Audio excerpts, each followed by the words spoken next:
breathe because you feel it's going to kill me, I'm going to die any second, but again, you keep on going. And besides that, there's not enough air to breathe. So you don't have enough air. It's not like you can take a deep breath like here. It's hardly any air at all. So each breath I took, I had to breathe like this. It was like,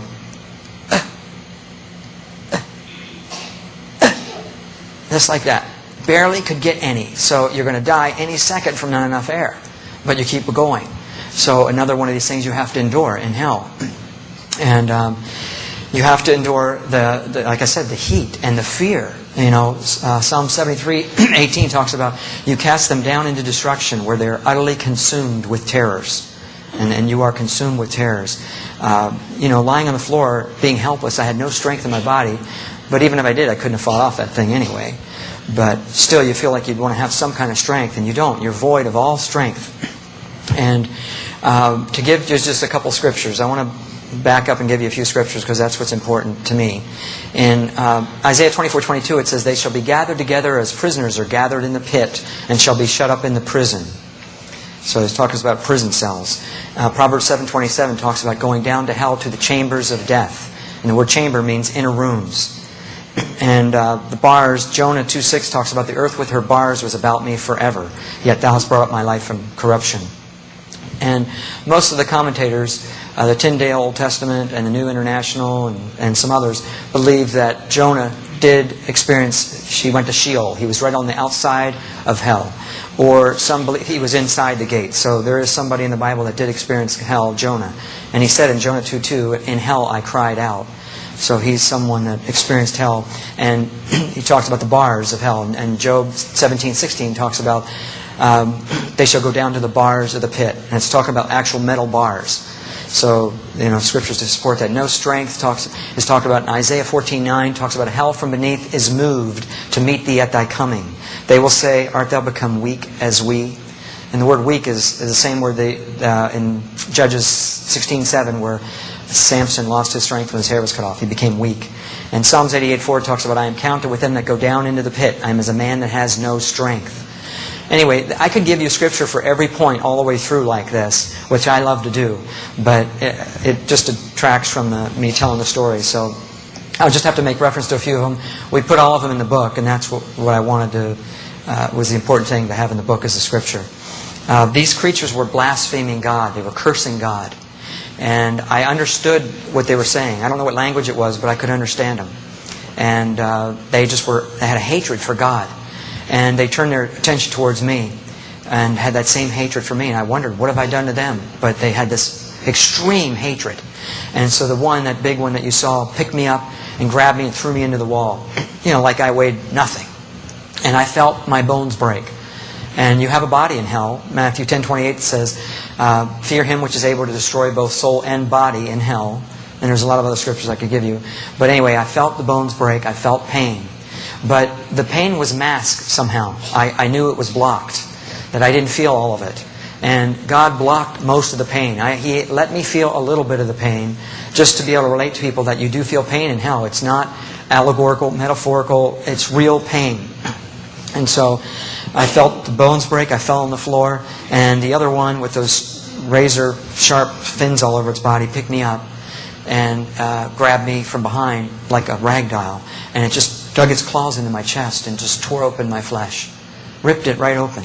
And I looked and I felt the pain again, and I noticed there was no blood or water. But, there's a lot of scriptures where there's no blood in hell and no water in hell. And I noticed that I was completely, my body was destroyed. My wife and I like to work out, take care of ourselves, and eat right. And it didn't matter now. Body was just absolutely destroyed. But I wondered, why wasn't I dead? What's wrong with me? How come I can't die? But you can't. You keep surviving. Each one of these things you survive. And I noticed that, the stench should have killed me. I couldn't believe how bad the smell was. I went to crawl out of the cell, and apparently they let me. About then it went dark. And so I believe the Lord's presence left, and it resumed its normal state. And because, without the Lord there, it would have been dark, totally dark, and I wouldn't have been able to see anything, so I couldn't describe it to you.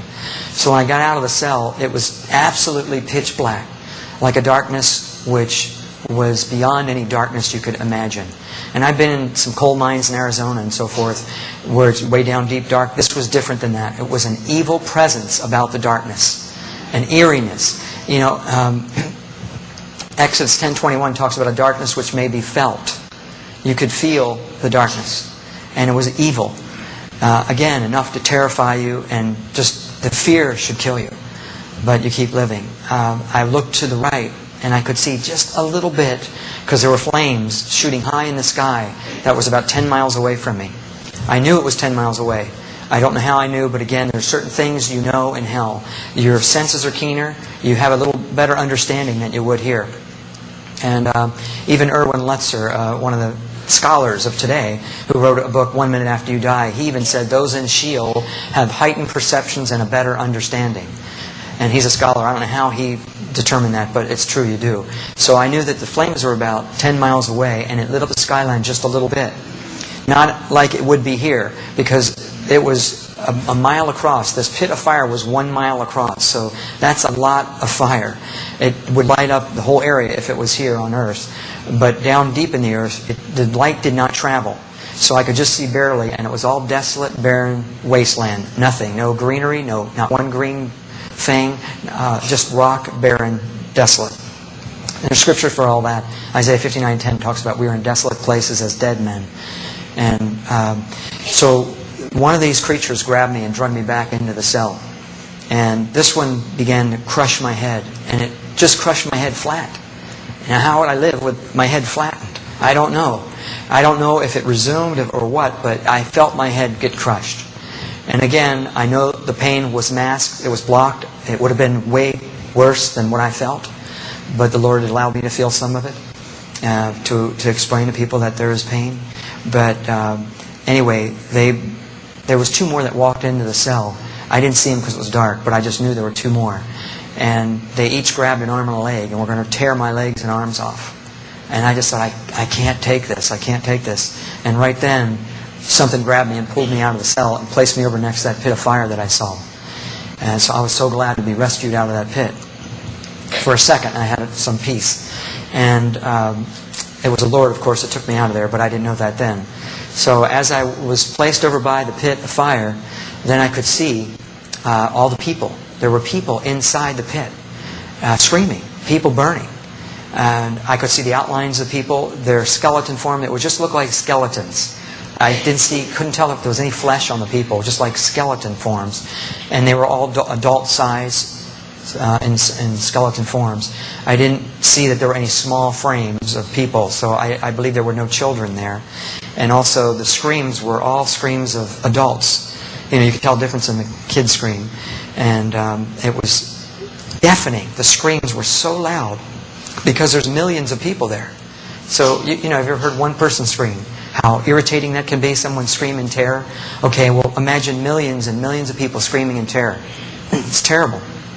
And it was so deafening, I wanted to stop, but you can't get away from the screams and the sounds. And I looked over and I could see the people clawing their way out, trying to get out of the cell, or out of the pit. And they couldn't get out. There were demons lying all around it, shoving them back in. But they really didn't have the strength to get out anyway. They were just trying to make a feeble attempt at getting out of there. And they were being shoved back in. I didn't want to be thrown into the fire. It was hot already. But I didn't want to be thrown in the fire. That's got to be the worst thing. And there's lots of scripture on the fire in hell. Okay, now some say it's metaphorical. It's not real flames. But that's not true. It's real flames. It's real fire. Just like you could imagine. I think it's even hotter than fire would be here. Everything's amplified there. But just to give you a few scriptures, Psalms 140:10 says, "Let burning coals fall upon them. Let them be cast into the fire, into deep pits." Matthew 13:49 says, "The angels shall sever the wicked from the just and cast them